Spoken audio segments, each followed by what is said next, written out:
Hello, welcome to the Cloud for You course for engineers. In this video, we will learn about configuring the firewall and NAT on the edge router. First, a few words about the firewall and NAT. The firewall monitors and filters the traffic passing through it according to preset rules. In simple words, it protects against unauthorized access from the outside, but it is usually installed on the boundary of the local network and the internet. NAT is a network address translation. NAT is used to solve several tasks. Mainly, it is to solve the problem with a limited number of IP addresses, i.e. NAT allows using several computers in a local network, but with only one external IP address.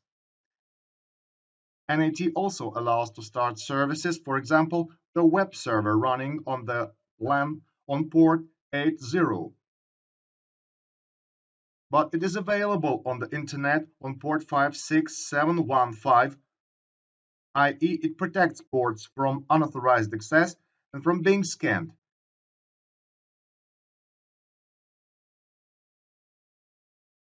So it is really kind of a supplement to the firewall. Let's look at some examples. This is the main service settings tab of the edge router and the firewall. Here we see 4 preset rules. Please pay attention to the fourth rule. By default, it is denied. It blocks all incoming traffic on the router. As for NAT, there are no rules here yet. Let's see. We have a virtual machine running in the console. We have a network. The address is 192.168.2.25. Let us check if the Google DNS server is available with a ping. We see that no pings are being done. Let us first try to configure the firewall rule for outgoing traffic. Click the plus button and here is a new rule. Specify name, out, source of IP address. Here we specify the local IP address of the machine. In our case, it's 192.168.2.25. Any service, any action, allow. Press Save Changes. Switch to our machine and check that pings are still not coming from it. This is because we have not configured NAT, as our machine is behind NAT and has the same IP address. Open the NAT tab and have internet on the machine, or this can be done for the entire subnet. You will need to add a source NAT rule. In the column Original Source IP, specify either the IP of a particular machine or the entire subnet. We will do it for the whole subnet. Translated Source IP. Here we specify our external IP address. We have it as follows: 176.53.182.47. Press Keep and wait. Our rule is here. Everything is saved and the port is any, the protocol is any. Switch to the machine and check.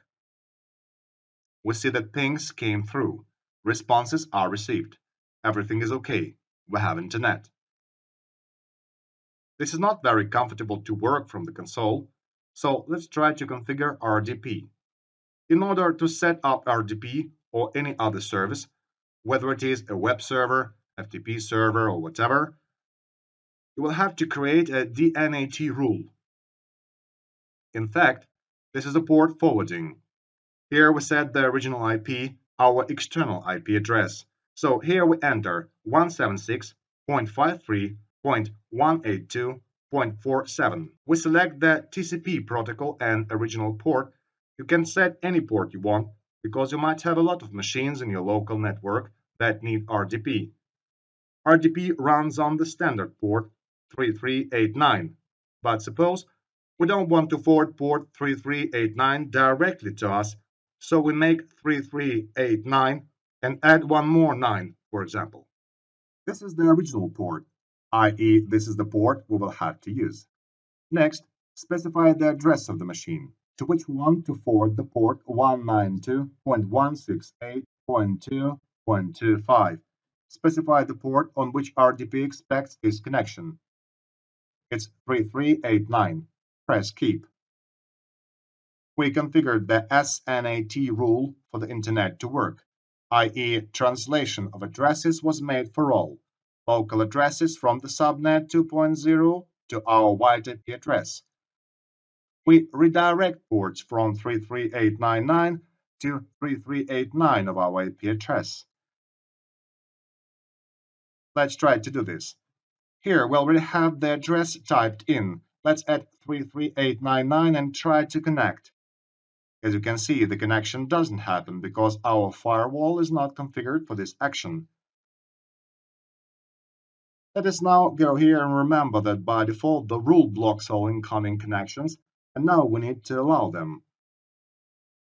Click on Add a new rule, and let's call it Allow RDP.